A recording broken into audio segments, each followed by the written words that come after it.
German முழுவதும் வீசும் எல்லி எனப்படும் சக்தி வாய்ந்த பனிப்புயல் நாட்டில் பல்வேறு பிரச்சினைகளை ஏற்படுத்தி வருகிறது. கடுமையான பனி, பலத்த காற்று மற்றும் பனிக்கட்டி நிறைந்த சாலைகள் ஆகியவை ஜெர்மனியை ஸ்தம்பிக்க வைத்துள்ளன. குறிப்பாக புயலால் ஜெர்மனியின் வடக்கு பகுதி பெரும் பாதிப்படைந்துள்ளது. இதனால் விமான நிலையங்கள், சாலைகள், தொடருந்துகள் மற்றும் பொது போக்குவரத்து ஆகியவை பெரும் தாமதங்கள் மற்றும் ரத்துக்களை எதிர்கொள்கின்றன. ஹாம்பர்கில் நிலைமை மிகவும் மோசமாக உள்ளது. அங்கு பேருந்துகள் மற்றும் தொடருந்துகள் வழமை போல இயங்கவில்லை. மேலும் கோல்பிராண்ட் பாலம் உட்பட சில முக்கிய சாலைகள் மூடப்பட்டுள்ளன. அத்துடன் ஹாம்பர்க் மற்றும் பிற வடக்கு பகுதிகளில் உள்ள பாடசாலைகளும் மூடப்பட்டுள்ளன. இதனால் பலர் ஆன்லைன் வகுப்புகளுக்கு மாறியுள்ளனர்.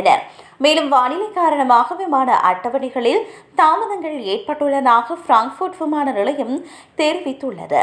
இதேவேளை சாலைகளில் ஆபத்தான கரும் பனி உருவாகுவதால் பயணங்கள் ஆபத்தாக மாறியுள்ளதாக தெரிவிக்கப்படுகிறது.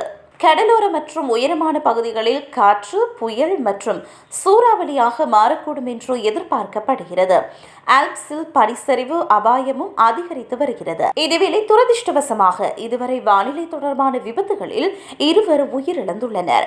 இந்நிலையில் தேவையற்ற பயணங்களை தவிர்க்கவும், வார இறுதிக்குள் நிலைமைகள் மேம்படும் வரை எச்சரிக்கையாக இருக்கவும் அதிகாரிகள் மக்களை அறிவுறுத்துகின்றனர்.